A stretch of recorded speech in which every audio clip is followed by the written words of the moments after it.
Well,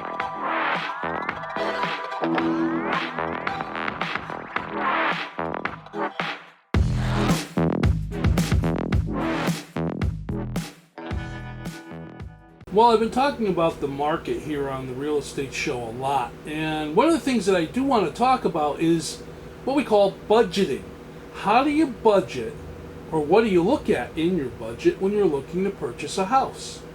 It's the real estate show.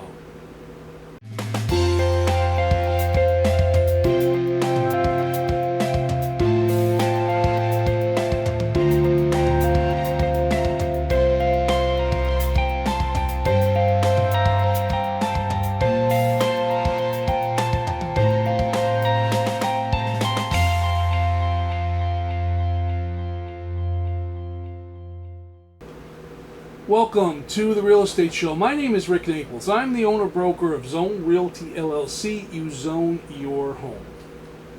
Budgets. Well, we all live with them. Some of us kind of loosely and some very strictly. But we do need to kind of budget our funds, especially nowadays because of the way the prices on everything have gone up, right? So when it comes to looking to purchase a house, you really need to sit down and take a look at what it is you can afford. Now there's all kinds of factors that get involved when you're figuring out a budget to buy a house. Of course, one of the biggest factors is what's the mortgage payment going to be. And not only what the mortgage payment is going to be, but what is that mortgage payment going to include? Now, most of the time, a lot of us can't afford or don't have the money to put a full 20% down.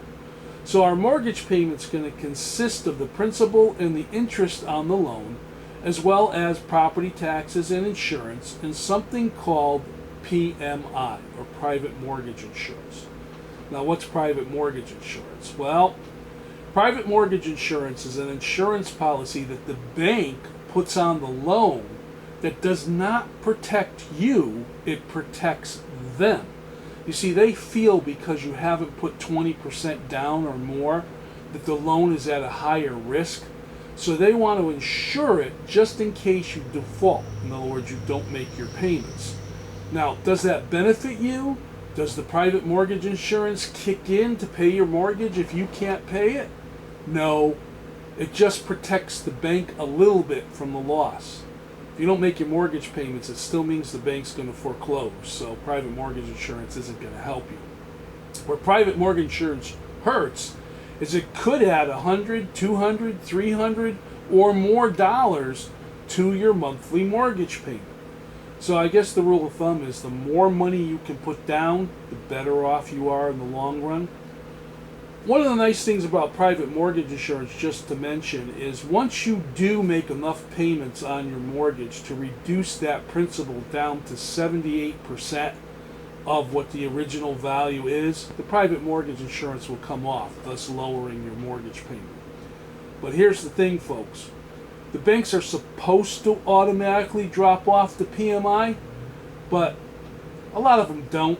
So you kind of got to keep track. You know, that's what those amortization charts are all about that you get when you do your closing. Take track of what your balances are going to be. And when you hit that 78% or 80% in some cases, you want to call the bank and get that PMI taken out of your loan to lower your payment. Well, let's get back to what I was talking about for budget. So the housing payment or the mortgage, that's the big part of the budget. What can you afford? And of course, you're going to talk to a mortgage officer and they're going to do what's called a pre-qualification or pre-approval. They're going to look at all your debts compared to all your income and do what's called ratios. Now, the ratios are all over the place. There are some standard ones that are out there, and the standard ones are guidelines. Sometimes, depending on the loan you're going to get, those ratios can be affected by 1 or 2%. But what they're basically looking at is they want to know how much income you have coming in. That's the first part. And that is verifiable income. In other words, you can't just say, well, you know, I trade stuff on eBay and every once in a while I have a garage sale and I make a couple $100, you know. The bank's not going to use those monies. They want verifiable income, like your pay stubs or your income taxes. Things like Social Security or pension funds, those are all considered verifiable income sources. They're on a steady and regular basis. So that's what they're looking at. The occasional dollars that you may come across, they're not going to count that as income. Makes it very difficult for someone like me, who's an independent contractor, a self-employed individual, because I don't have a steady paycheck income. I have averages based on what my production is. And really, I don't know what my income is until the end of the year when I file my income tax. But I do have enough money to live. Well, the banks don't look at it that way. They want to know what is your weekly, your monthly. That's what they're looking at. They're also looking at what your debts are. Now, debts are also part of your budget. As I was talking about, when you're looking to buy a home, you're not only going to look at what your monies are for budgeting your housing payments, but also what your debt payments are going to be. Now, debt payments, folks, encompass a lot of things. You have your property taxes on the house, your insurance on the house, maintenance expenses on the house, those things. But you also have your living expenses. I mean, how much money do you spend a week, a month on things like groceries, gas for the car, insurance for the car, warranties for the car? What do you spend on, just miscellaneous type stuff that you need? Your cell phone, if you have the internet, those things like that. Those are all your debt expenses, or expenses that you're obligated to pay. And some of them are what we call fixed expenses, and some of them are not fixed expenses. In other words, they may vary from month to month. So you need to factor that in. One of the other things that you need to take a look at when you're looking at your total budget is not only what your basic housing payment's going to be and what your debts are going to be, but what your other expenses are going to be. And those expenses can be just the miscellaneous expenses, the unexpected stuff, the stuff that you really haven't planned for, the so-called rainy day fund, as some of us old-timers say, where you're putting money away for those emergencies. So there's that. And then, of course, you want to have a little bit of extra money to have some fun, right? I mean, what's life without fun? You want to travel. You want to go on vacations. You want to, make that impulse buy at the local store or whatever. So you need to accommodate those kinds of monies. So there's all different factors that can go into what your budget's going to be. Budgeting is something very good to do. You need to sit down and figure out what it is you have coming in and what it is you have going out. Just like a business does.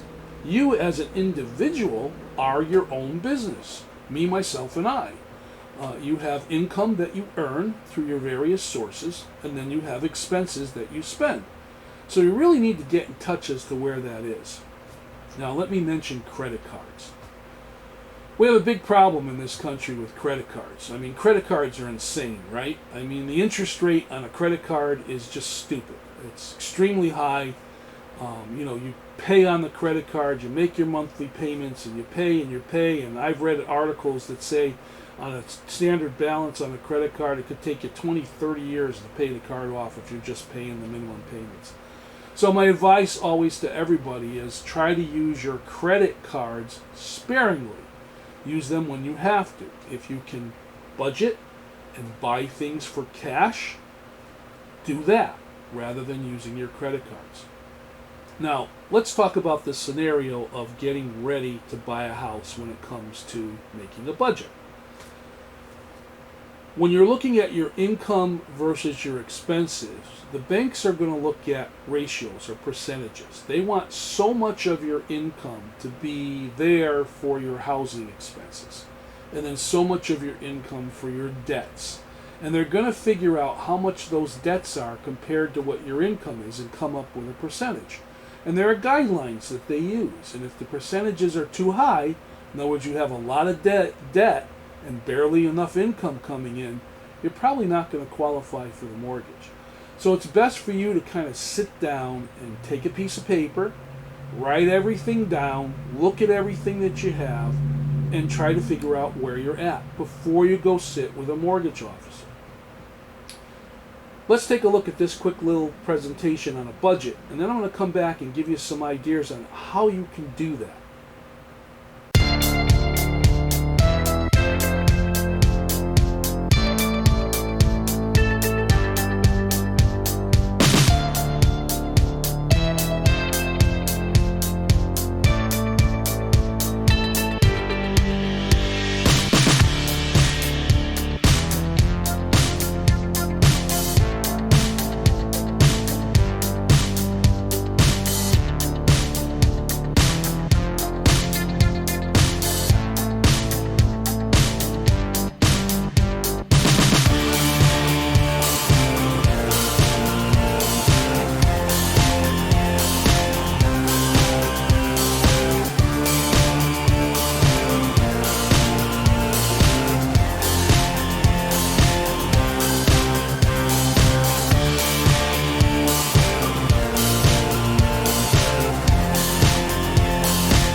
I'm just talking about an exercise of writing everything down on a piece of paper.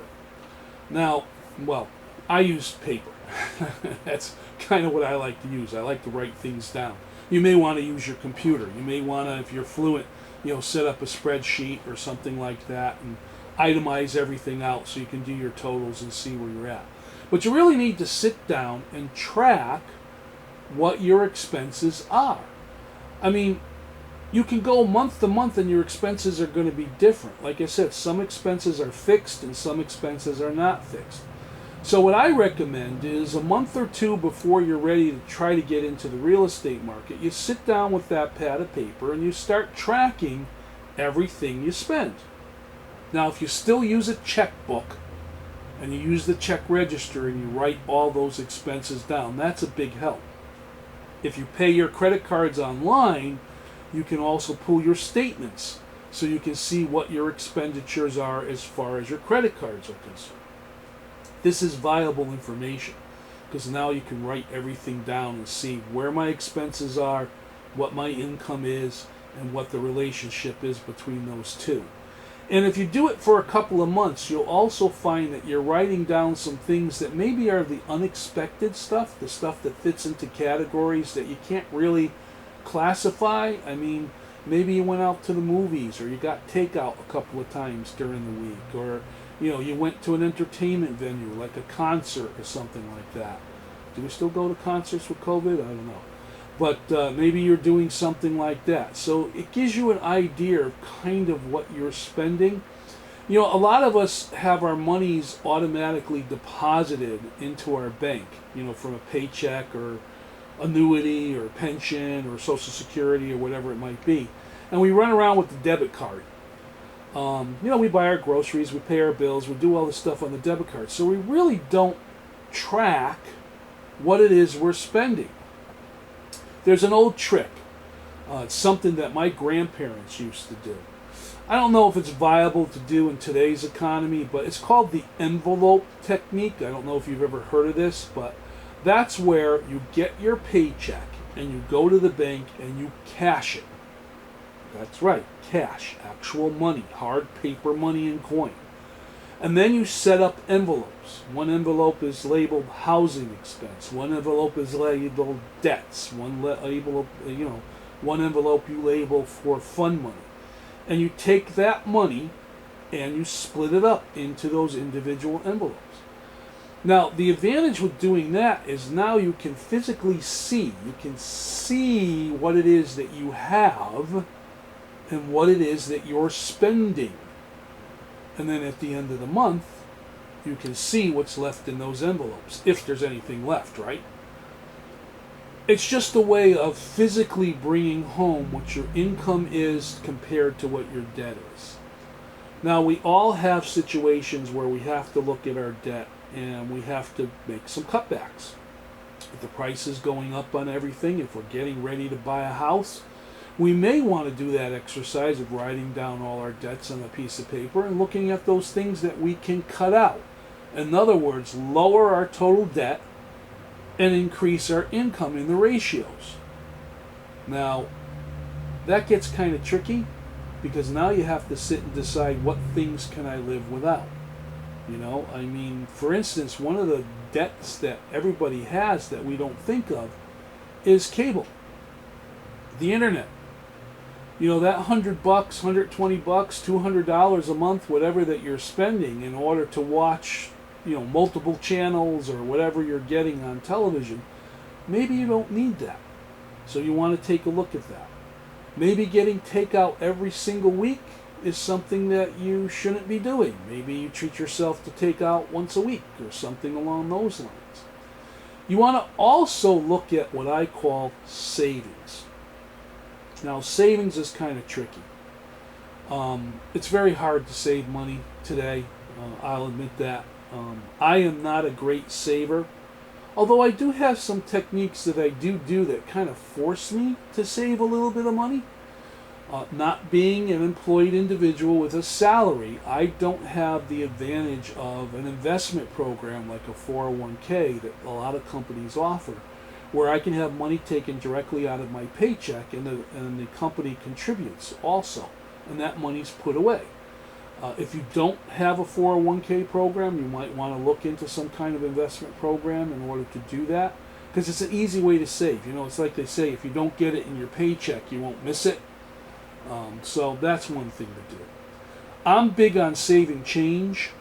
I make it a point when I go out and I buy things cash that I use paper money. I don't spend change. What I do is when I get change, I put it in a jar. And when that jar is full, I take it to my local bank and I cash in that jar. And that could be $60, $80. You'd be surprised how much that builds up of extra money every single month. At least it feels like extra money. And I'll put that money into a savings account. Very simple technique to do, and it's an easy way of saving. But of course, it takes a long time to get up to that particular thing.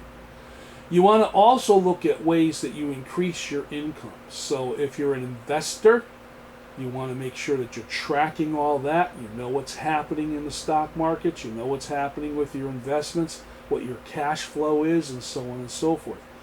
You know, one of the things about applying for a mortgage is you have to lay your life bare. A lot of us, unless we're applying for a loan, like getting a car loan or a personal loan or business loan or a mortgage or whatever it might be, we don't really take the time to analyze our expenses and look at our personal budget. We just kind of live. You know, we make money, we spend money. That's just the way that it is. And when the paycheck is run out, well, we know we got another paycheck coming around the corner and you start all over again. So it's not to those big occasions when you're looking to get money that you really sit down and take a look at what your budget is. Let's take a look at this presentation on 4 parts of a budget, and I'll be back with the closing of the show.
I'm talking a lot on the real estate show about budgets, and an example that I'll give to you is I just opened a satellite location for Zone Realty LLC, and the satellite location is located, we're in Bristol.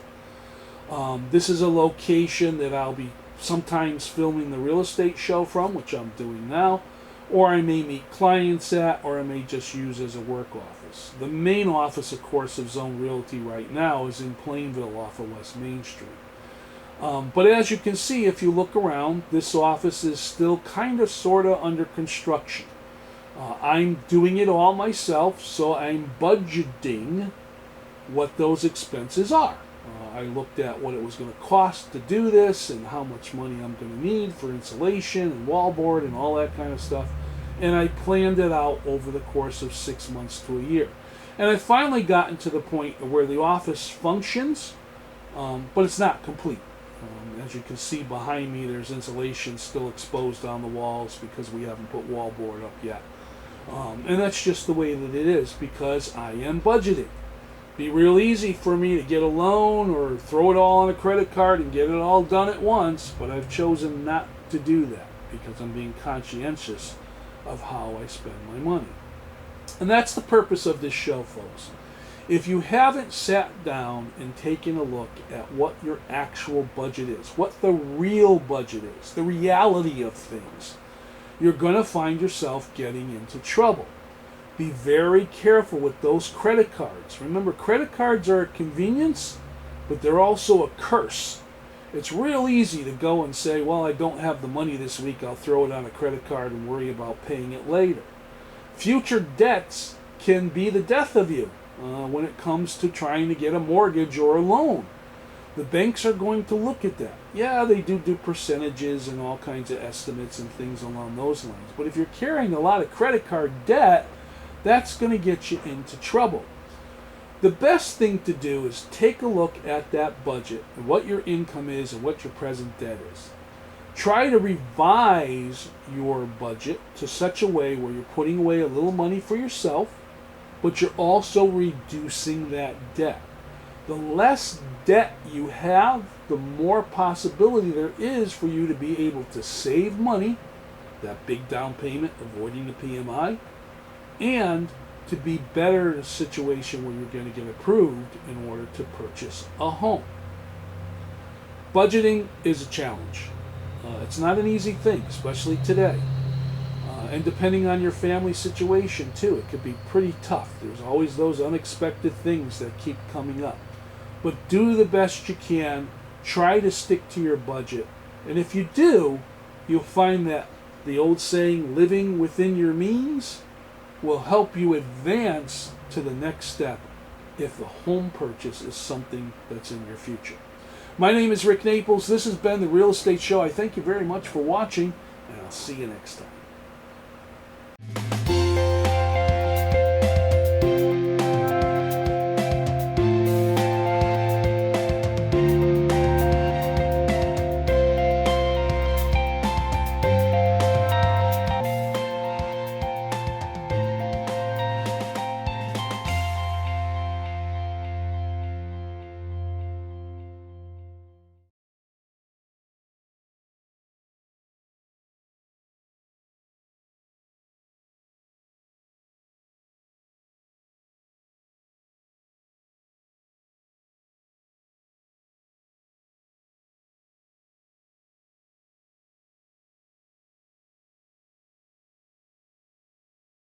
Welcome, I'm Nick Augustino. I'd like to welcome you to the Clam Box, where we do seafood our way. We got lobster roll, fried clams, fish and chip, fried shrimp, and our famous onion rings. We put a lot of precaution into the safety for you and your family. Not only do we use plexiglass at the cash register and sanitizer, we all wear gloves and we all keep a 6-foot distancing, and everybody must wear a mask. We carry all the options. We got DoorDash, Grubhub, Uber Eats, and of course, we got curbside where we bring it right to your car. Online ordering is available at clamboxnewbritain.com or by calling us at 860-357-3118. The Clam Box, 586 West Main Street, New Britain.